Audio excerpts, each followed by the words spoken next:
Meus cumprimentos. Eu estou gravando esse vídeo hoje, 3 de novembro. São exatamente 23 horas. Eu queria ter gravado mais cedo, mas hoje foi um dia puxado de trabalho. Eu cheguei agora mesmo no tribunal e nós temos 3 assuntos para falar. O professor Giraldelli, que todo mundo sabe, eu acompanho o canal dele, recomendo o canal dele, recomendo os livros dele, me pediu que falasse sobre a questão do sigilo de 100 anos, né, sobre essa possibilidade de quebra da intimidade, se existe isso ou não, em que circunstância, não é? E vamos falar sobre isso, e também vou tentar abordar ainda hoje nesse vídeo aqui a questão da intervenção federal, porque também um membro aqui do canal, um amigo nosso aqui inscrito, pediu que falasse sobre esse assunto. E um outro também inscrito pediu que falasse sobre a obrigatoriedade ou não da transmissão da faixa presidencial, no caso, né, na hora da sucessão. Então eu vou começar pelo último assunto, por ser ele mais simples e mais rápido.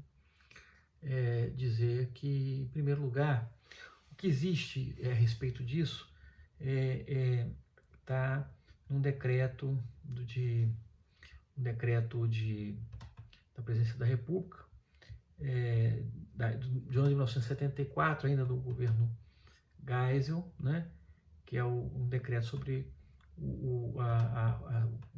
na verdade, que 70.274, de 9 de março de 72, perdão, não 74, e que regula as normas de cerimonial do governo, né, da Presidência da República. Bom, nesse decreto, ele, na verdade, regula o cerimonial. E ele menciona que o presidente da República eleito, tendo à sua esquerda o vice-presidente, na frente, isso no artigo 37, na frente o chefe do gabinete militar e o chefe do gabinete civil, vai dirigir-se de carro do Estado ao Palácio do Congresso Nacional a fim de prestar o compromisso constitucional. Então, ele está regulando o cerimonial. Em seguida, no artigo 38, ele fala que compete ao Congresso Nacional organizar e executar a cerimônia de compromisso constitucional.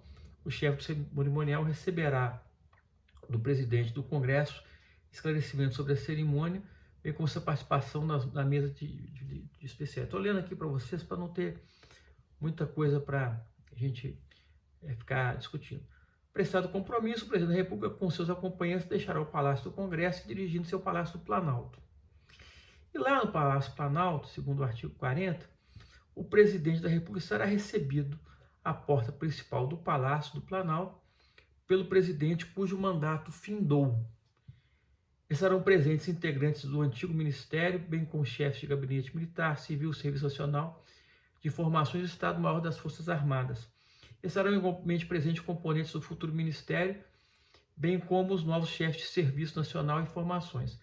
Após os cumprimentos, ambos os presidentes, acompanhados pelos vice-presidentes, chefes de gabinete militar e chefe de gabinete civil, se encaminharão para o gabinete presidencial e dali para onde o presidente da República receberá do seu antecessor a faixa presidencial. Em seguida, o presidente da República conduzirá o ex-presidente até a porta principal do Palácio Planalto. Feitas as despedidas, o ex-presidente será acompanhado até sua residência ou ponto de embarque pelo chefe do gabinete militar e por um ajudante de ordens oficial do gabinete do presidente da República recém-impossado. Muito bem, caberá ao chefe do cerimonial planejar e executar as cerimônias de posse presidencial. É verdade que existe um regulamento de procedimento do cerimonial. Agora, se o presidente não quiser ele transmitir a faixa, porque isso é um ato simbólico, não é? É um ato que simboliza a transmissão do cargo, não vai acontecer nada, vai acontecer que o presidente vai tomar posse e vai continuar, não tem, né? Aí ele não quis passar a faixa, daí coisa nenhuma, né? Não quis. tá certo? Se outra pessoa, ele vai receber a faixa de outra pessoa, seja quem for, e aqui não o Fernando Henrique parece que não recebeu do seu antecessor, o Sarney não recebeu, isso acontece, entendeu? Não é uma coisa. A faixa cerimonial foi criada só em 1910, se não me engano. Então, mas, por exemplo, o Floriano Peixoto não quis receber Prudente Moraes. Isso aí não é uma coisa que vai fazer muita diferença na prática, não. É uma descortesia, não é? Mas para quem é descortês, né? O que isso significa? Né? Para pessoas que já estão acostumadas com a descortesia. Simplesmente o novo presidente empossado vai dar seguimento com o seu governo e pronto. Né? Não há nenhuma sanção para ele, porque eu já tive até a oportunidade de falar isso em sentenças, que a descortesia é uma quebra de uma regra social, mas não é uma infração nem penal, nem civil. Tem pessoas que são descorteses e nasceram assim, cresceram assim, e pelo jeito vão morrer assim. Né? Então agora vamos passar ao primeiro tema propriamente dito, ou seja, o sigilo de 100 anos e o acesso à informação e a suposta intervenção federal, que nós vamos passar logo em seguida. O artigo 5º da Constituição Federal, eu queria começar, porque eu penso, eu tenho a minha formação jurídica, e sobre esse tema o professor Giraldelli já fez um vídeo hoje muito bom, né, que eu espero que todos tenham assistido. Eu assisti agora, quando eu cheguei aqui, porque não deu para assistir mais cedo. E assisti e já vim fazer esse vídeo aqui.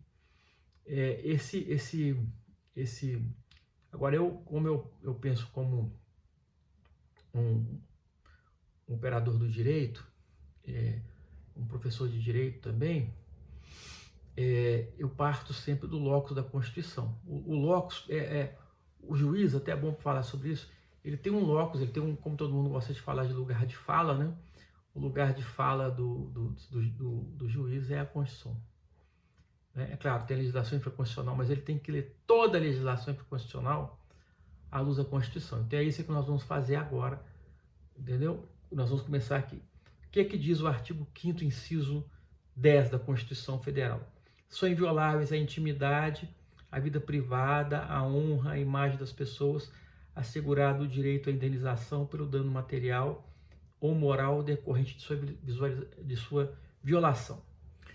Eu creio que não preciso me demorar muito nisso, porque se vocês observarem bem, vão ver que tem um vídeo lá atrás que eu já falei sobre isso. Falei sobre essa questão do direito à intimidade, sobre o direito à honra, à imagem, e que todas as pessoas, não é qualquer pessoa, todas as pessoas têm direito a isso, não é? Mas existe um limite para tudo, até para isso. E quando você se expõe ou expõe sua vida, nós podemos discutir sobre vários pontos, inclusive sobre a colisão de direitos fundamentais. Vem o artigo 21 do Código Civil e diz: a vida privada da pessoa natural é inviolável e o juiz, a requerimento do interessado, adotará as providências necessárias para impedir ou fazer cessar ato contrário a essa norma. Muito bem. Então nós temos, já posto pelo Código Civil e já posto pela Constituição e pelo Código Civil, essa preservação à intimidade. E pela Constituição, ela está elevada ao grau de direitos fundamentais, está no inciso 10. E, portanto, a legislação infraconstitucional vai só dosar isso aí. Muito bem. Essa questão do sigilo, o pessoal fala lei de sigilo de 100 anos, na verdade, é uma lei de acesso à informação. Por quê? Porque a regra é a informação. Então, tanto é que no artigo 1º diz o seguinte: essa lei dispõe sobre os procedimentos a serem observados pela União, Estado, Distrito Federal e município, com o fim de garantir o acesso à informação previsto no inciso 33, artigo 5º, no inciso 2 do parágrafo 3º do artigo 37, no parágrafo 2º do artigo 216 da Constituição Federal, parágrafo único. subordina seu regime dessa lei. Aí ele vai falar os órgãos que subordinam, que são praticamente todos, os órgãos públicos, autarquias, né, etc e tal. Então, o que está dizendo ali? Veja bem, a lei, ela é, na verdade, para assegurar, a lei, ela é para assegurar o direito à informação. Né? Então, a regra é o direito à informação, conforme consta do inciso 33, parágrafo 5º da Constituição, e o inciso 2º, parágrafo 3º do artigo 37, e no parágrafo 2º do artigo 16 da Constituição, parágrafo único. Então, o que acontece? Para deixar bem claro, você enfático nisso, a regra é o direito à informação. E a lei é a lei de acesso à informação, e ela vem para disciplinar isso, para assegurar a informação. Muito bem. A questão toda que está causando essa celeuma é que na seção 5 dessa mesma lei vem das informações pessoais. E diz assim, artigo 31, o tratamento das informações pessoais deve ser feito de forma transparente e com respeito à intimidade, vida privada, honra e imagem das pessoas, bem como as liberdades e garantias individuais. Então, todas as pessoas, quando se tratar da vida privada, com assunto privado, com a intimidade, independentemente de quem seja o mais humilde cidadão, o mais elevado potentado, deve-se ter um certo cuidado com isso. Entende? Porque há questões que a gente tem que considerar. Tá certo? Que, às vezes, as pessoas tendem a ter um certo cuidado com isso.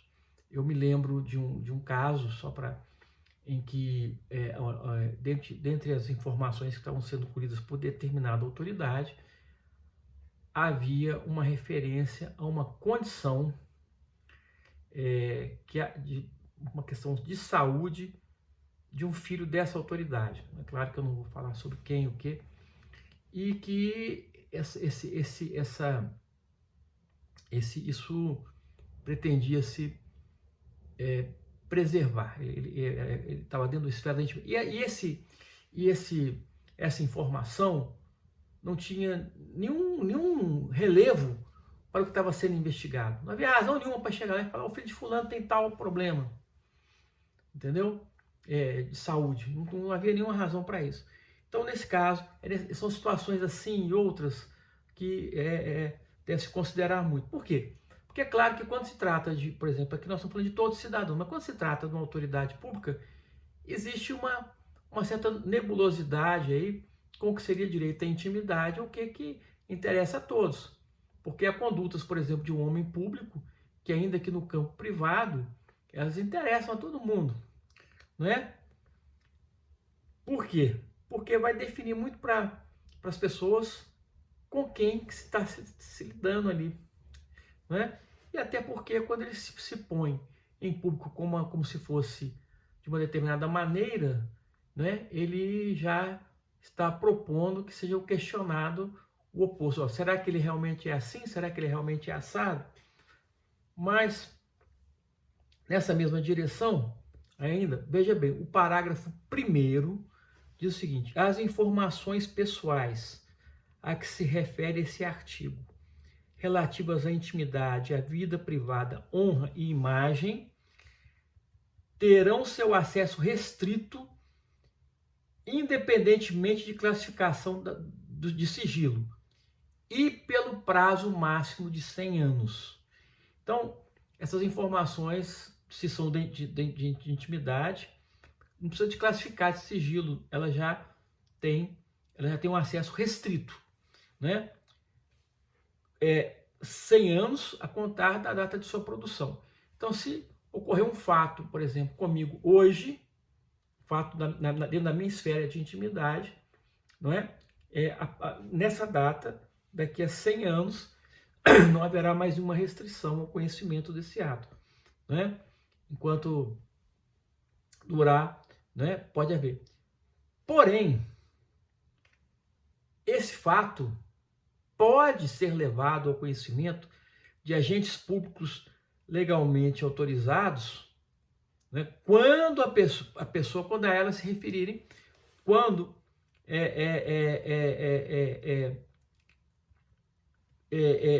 para que elas possam, evidentemente, investigar alguma coisa, né, que for necessário. E poderão ter autorizado a sua divulgado o seu acesso a terceiros mediante previsão legal, né, ou consentimento expresso da pessoa a que se referirem os fatos. Né, e, evidentemente, aquele que tiver acesso às informações de que trata será responsabilizado pelo seu uso indevido. Né? Porém, agora é o ponto que a gente vai começar a conjecturar aqui. O consentimento referido no inciso 2 do parágrafo 1º não será exigido quando as informações forem necessárias à prevenção e a diagnóstico médico, quando a pessoa estiver física ou legalmente incapaz, e para a utilização única e exclusivamente para o tratamento médico. 2. Para a realização de estatísticas e pesquisas científicas de evidente interesse público ou geral previsto em lei, sendo vedada a identificação das pessoas a que informações se referirem. 4. O cumprimento de ordem judicial. Se para cumprir uma ordem judicial for essencial revelar, vai ser revelado. A defesa dos direitos humanos ou a proteção de interesse público e geral preponderante. Então, vejam bem, as outras questões eu acho que são muito fáceis de entender diante dos fatos concretos que estão acontecendo. Elas não são tão importantes assim e a gente pode até tratar no outro vídeo se for o caso. Mas vejam bem, se há uma ordem judicial e que aquilo tem que ser revelado, aquilo será revelado. Se para a defesa dos direitos humanos aquele fato, aquela intimidade tiver que ser revelada, será revelado. Vamos dizer que, né? Então, se alguma coisa que ocorra na esfera da intimidade e que sem que aquilo seja revelado, né, a preservação dos direitos humanos fique comprometida. Ou a proteção de interesse público geral e preponderante. Então, por exemplo, quem vai na casa de fulano, de beltrano, é um problema de fulano, de beltrano, né? Até que esse beltrano, por exemplo, seja eleito prefeito, governador do estado, presidente, pode ser que isso deixe de ser, porque pode haver um interesse público saber quem é que vai na casa do prefeito, quem é que vai no palácio visitar o governador, o presidente da república, não é? Se um presidente da república fala, por exemplo, que por exemplo, que uma vacina não serve para nada, então nós temos que saber se ele foi vacinado ou não. E por que ele foi, se ele tivesse sido. Não é? Porque não há razão nenhuma. Por exemplo, se vocês quiserem ver meu cartão de vacina, eu mostro. Não tem nenhum segredo no cartão de vacina. Eu não sou obrigado a mostrar, mas, por exemplo, quando eu chego para viajar, eu fui fazer uma viagem recente, eu tive que mostrar meu cartão de vacina, porque senão não entrava em determinados lugares. Então, acho perfeitamente normal isso. Vai estar todo mundo lá, ué. E você não pode, ninguém pode saber se você foi vacinado ou não, você ainda quer, entendeu? Então isso é importante. Agora imagina isso com um cidadão comum. Agora imagina se você é presidente da república e faz uma pregação anti-vacina, né? Então isso é muito mais sério, né?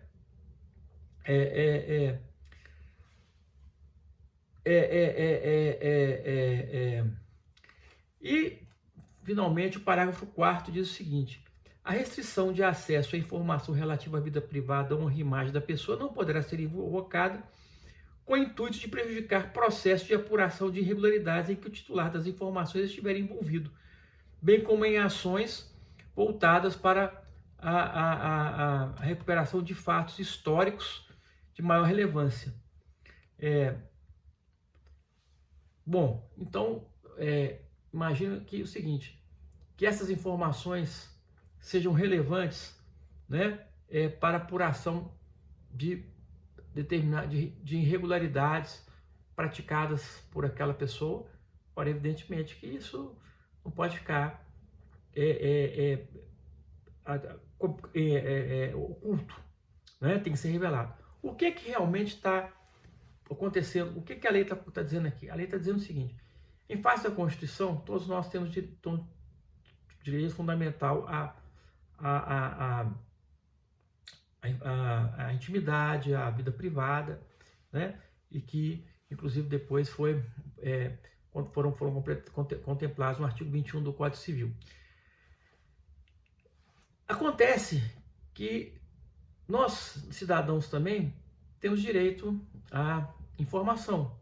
Em princípio, o direito à intimidade de um não colide, em termos gerais, não colide com na colisão, né? Entre o direito à intimidade e o direito à informação em abstrato. Mas pode ser que no caso concreto essa colisão ocorra, não é? Nós podemos fazer, a gente já falou aqui sobre aquela ponderação de princípios tão apontada por Alexis, Humberto Ávila,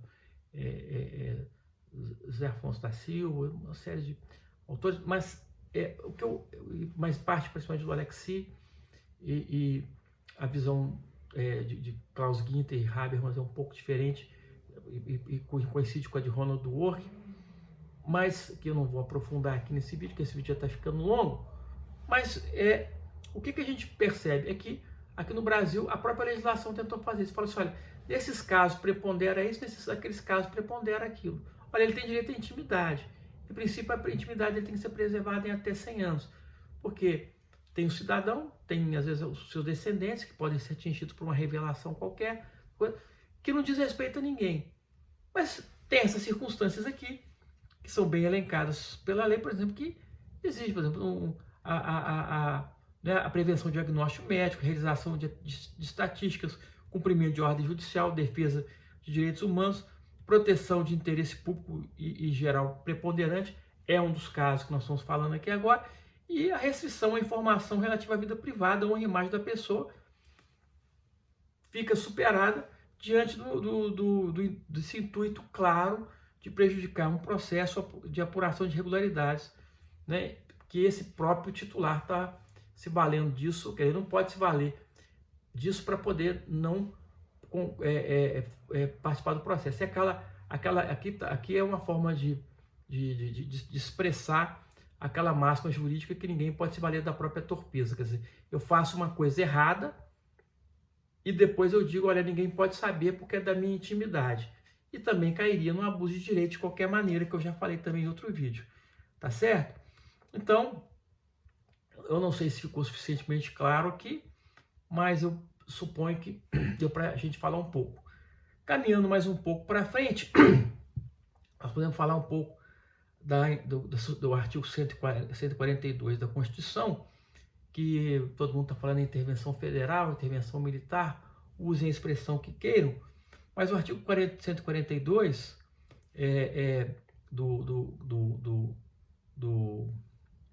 da Constituição Federal, ele, na verdade,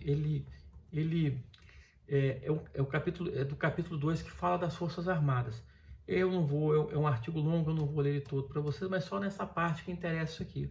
O que o artigo 142 caput fala? Não tem nada de 72 horas, não tem nada de coisa nenhuma, tá?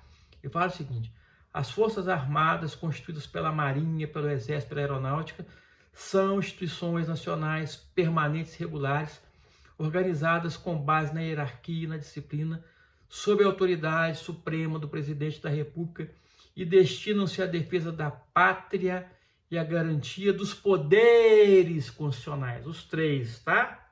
Os três poderes constitucionais. E por iniciativa de qualquer desses, da lei e da ordem. Por iniciativa de qualquer desses, né? Tá? E diz que lei complementar, né? Lei complementar seria, no parágrafo 1º, vai reger sobre a organização das Forças Armadas. Quer dizer, já pula para outro assunto, já não, né? Na sua organização, no seu preparo, e já não entra mais nisso. Ou seja, não há nenhuma lógica em se falar em se usar as Forças Armadas ou uma das forças contra um outro poder dentro do Estado, porque isso quebraria a harmonia. Na verdade, ela só poderia ser usada para a preservação dos três poderes e por iniciativa de qualquer um deles. E não... Agora, ocorreu alguma coisa aqui no Brasil, que eu não estou sabendo que tenha justificado isso. Teve eleições regulares, Constituição, eleição é assim, foram realizadas normalmente, alguém ganha, alguém tem que perder, né? E o povo escolhe. Mas maioria, se tiver um voto a mais, ganhou quem teve um voto a mais. Um voto, 1 milhão ou 2 milhões, não é o caso, tá certo? A segurança das urnas eletrônicas estão totalmente asseguradas. Mas tem gente fazendo isso, parando. Deixa eu falar uma coisa, aquilo ali não é insurreição, aquilo é baderna, é bagunça, entendeu? Nós não temos insurreições, nós não temos aqui em risco o Estado democrático de direito, nada disso. A bagunça que pode ser perfeitamente coibida. Tanto não é uma questão organizada que bastou 2 torcidas lá, uma do Atlético, Clube Atlético Mineiro, Corinthians lá, foram lá e puseram isso para correr e acabou. Né? E já vi vários casos aí de conflito aí, até os motoboys trabalhando, puseram outros para correr. Porque na verdade essas pessoas, muitas delas precisam mais de um apoio psicológico, psiquiátrico, tratamento. São pessoas que têm sérios problemas, né? Estão lá marchando. Eu lembro de ver uns meninos de 5 anos fazer aquilo. Quando eu era menino, tinha uns meninos que faziam aquilo. Então não há ali nenhum ato de insurreição que coloque em risco os três poderes, entendeu? Ou seja, a organização do Estado como um todo. Aquelas pessoas, aquelas que ainda puderem, que forem imputáveis, né? Porque eu tenho a impressão que ele deve ter muitos inimputáveis. Quem não sabe, inimputável é aquele que não tem condição de responder pelos seus atos por questões outras que eu não vou entrar aqui agora. Mas eu tenho a impressão que tem pessoas que aqueles que podem ser, que são imputáveis, vão responder penalmente, criminalmente, civilmente pelos danos causados e pronto, entendeu? Fim de papo, o Ministério Público vai agir, aqueles que tiveram prejuízo vão agir e fim de conversa, você entendeu? Não tem nada de artigo 142, não tem intervenção federal, não tem coisa nenhuma, tá certo? Intervenção federal pode ter, como aconteceram já em outros países, que vem um grupo e tenta utilizar-se da força, por exemplo, guerrilheiros, forças armadas, forças paralelas às forças armadas para desestabilizar o Estado e tal, coisas que não estão ocorrendo e nem sei se um dia voltarão a ocorrer. Nada disso está acontecendo aqui, tá certo?